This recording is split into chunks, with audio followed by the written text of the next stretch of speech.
Saya akan menjelaskan mengenai sila keempat dan sila kelima.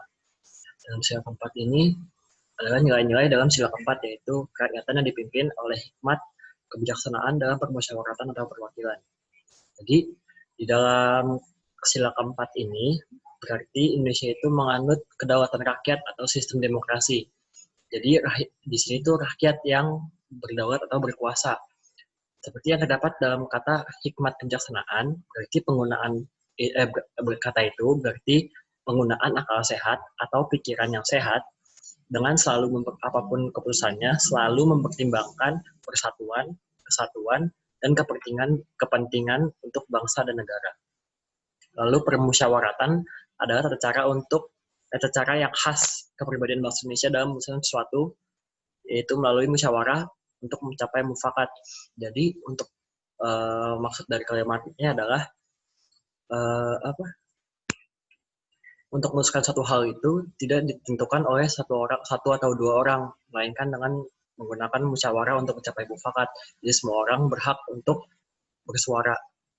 Lalu perwakilan adalah sistem demokrasi perwakilan, yaitu dilaksanakan melalui satu badan perwakilan rakyat, contoh DPR, DPD, dan MPR.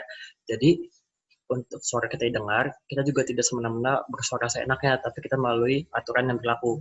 Di sini kita bisa menyuarakan pendapat kita melalui perwakilan ini. Contoh perwakilan itu seperti yang ditulis, yaitu DPR, DPD, dan MPR. Lalu untuk sila kelima, yaitu keadilan sosial bagi seluruh rakyat Indonesia. Nah, di sini tuliskan nilai yang terkandung dalam sila kelima Pancasila, yaitu keadilan sosial bagi seluruh rakyat Indonesia, adalah setiap orang Indonesia berhak mendapatkan perlakuan yang adil dalam segala bidang hukum, politik, ekonomi, maupun kebudayaan. Jadi di sini di sila kelima ini diharapkan Indonesia itu bisa mendapatkan keadilan bagi seluruh rakyatnya, tidak dalam segi ekonomi saja, melainkan dalam aspek-aspek lain seperti hukum, politik, ekonomi, atau kebudayaan. Jadi untuk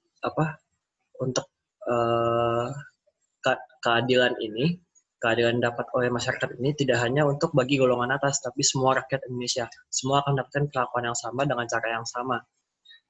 Nah, keadilan saya ciptakan adalah keadilan yang merata bagi seluruh rakyat Indonesia dari Sabang sampai Merauke, bukan untuk golongan atau kelompok tertentu. Jadi semua sama rata menurut Pancasila di sila kelima ini.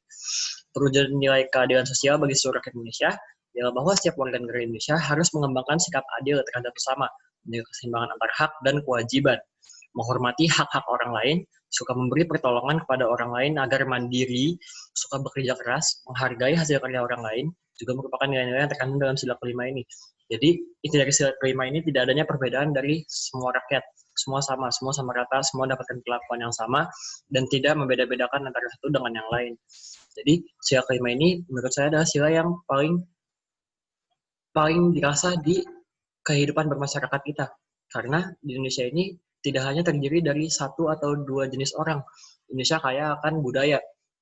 Contohnya ada orang Jawa, ada orang Cina, ada orang yang beragama lain. Nah, kita ini diharapkan dengan sila kelima ini tidak saling beda-bedakan, saling menghormati. Semua bisa jalan beriringan walaupun dengan perbedaan.